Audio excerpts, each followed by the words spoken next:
दोस्तों, ममता कुलकर्णी आज कहाँ है शायद ही किसी को पता हो, लेकिन एक वक्त ऐसा भी था जब ममता कुलकर्णी इंडस्ट्री में एक फेमस नाम था। 90s के दौर में हर बड़े एक्टर के साथ काम किया और नाम कमाया। ममता कुलकर्णी का जन्म एक ब्राह्मण परिवार में हुआ जो कि मुंबई में ही रहता था।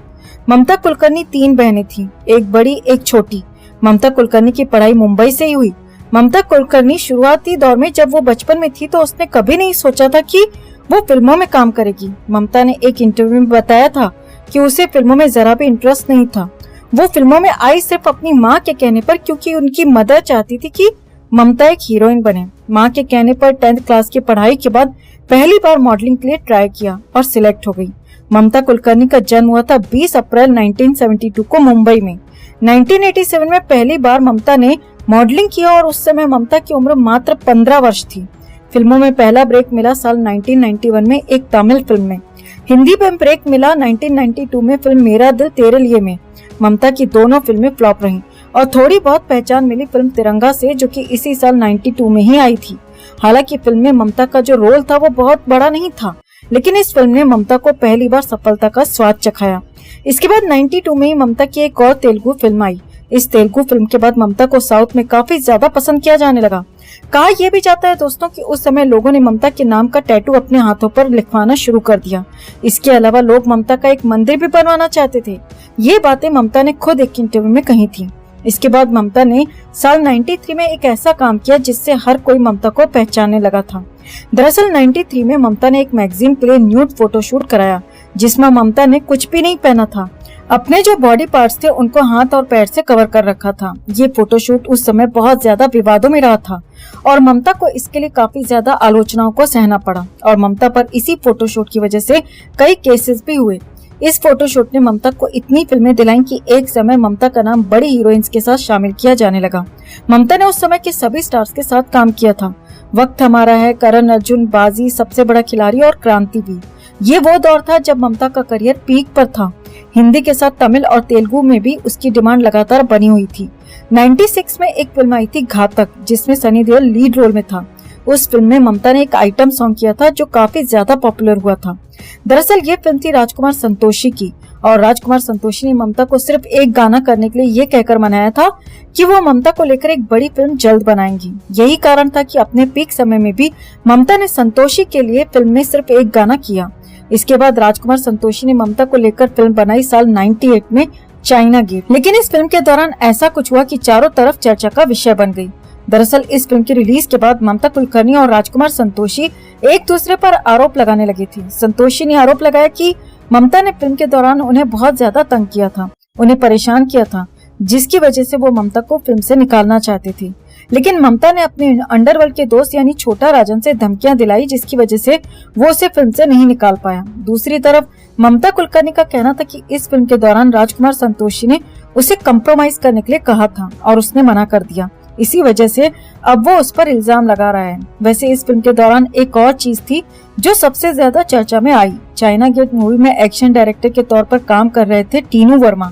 इस फिल्म के दौरान ममता और टीनू वर्मा के बीच में नजदीकियां बढ़ने लगी थी। कहा यह भी जाता है दोस्तों कि टीनू वर्मा और ममता ने एक दूसरे से शादी भी कर ली थी, जबकि टीनू वर्मा ऑलरेडी शादीशुदा था और उसके 2 बच्चे भी थे। हालांकि ममता ने टीनू के साथ अपने रिश्ते को कभी भी स्वीकार नहीं किया, लेकिन टीनू ने एक बार इंटरव्यू में ये जरूर कहा था कि ममता कुलकर्णी के लिए अपनी वाइफ को छोड़ना उसकी लाइफ की सबसे बड़ी गलती थी। इसी बात से पता चलता है कि ममता और टीनू का रिश्ता काफी आगे तक बढ़ चुका था। इसी दौरान ममता का नाम अंडरवर्ल्ड डॉन के साथ में भी जुड़ा था। ममता बार बार दुबई जाती थी, डॉन से फिल्म मेकर्स को धमकियां दिलवाती थी और दुबई जाकर कई हफ्तों के लिए गायब हो जाती थी। अब इसे ममता की पॉपुलैरिटी कहें या उसकी खूबसूरती का जलवा, ममता की डिमांड फिल्मों के साथ साथ प्राइवेट इवेंट्स के लिए भी बढ़ती जा रही थी। अमीर बिजनेसमैन से लेकर पॉलिटिशियंस तक ममता को अपनी पार्टीज में डांस करने के लिए इनवाइट करने लगे, जिसके लिए ममता को मुंह मांगी कीमत दी जाती थी। इसी दौरान ममता ने नेताओं की पार्टी में रांची झारखंड में परफॉर्म किया। उस समय रांची झारखंड बिहार का ही हिस्सा हुआ करता था। दरअसल ममता ने बिहार के एक बड़े नेता के घर में पार्टी में परफॉर्म करने के लिए उस समय 1.25 करोड़ रुपए चार्ज किए थे, जिस समय 1.25 करोड़ रुपए हीरोइन की फिल्म में काम करने की फीस भी नहीं होती थी। ममता ने इस 1.25 करोड़ के बदले में न सिर्फ पार्टी के लिए ठुमके लगाए, बल्कि उन नेताओं के साथ कई दिन तक पटना में भी रही। ये बातें तब ओपन हुई जब बिहार में चारा घोटाला हुआ। चारा घोटाले में बिहार के सबसे बड़ी पार्टीज में से एक आरजेडी का नाम आया, जिसमें उस समय के बिहार के सीएम लालू प्रसाद यादव का नाम था। लालू को इस चारा घोटाले की वजह से 97 में सीएम की कुर्सी से इस्तीफा भी देना पड़ा था। लालू की पार्टी के ही वो नेता थे जिनकी पार्टी में ममता ने ठुमके लगाए थे। इसी केस की पूछताछ के दौरान पता चला कि इसी घोटाले का पैसा ममता कुलकर्णी को दिया गया था। ममता कुलकर्णी से पूछताछ हुई तो ये सारी बातें ओपन हुई कि ममता ने न सिर्फ पार्टी के लिए परफॉर्म किया था बल्कि नेताओं के साथ पटना में कई दिन तक रही थी। उसी बात के इसको 1.25 करोड़ रुपए दिए गए थे।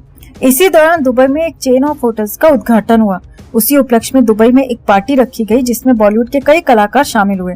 वहां पर कई हफ्ते तक जश्न चला।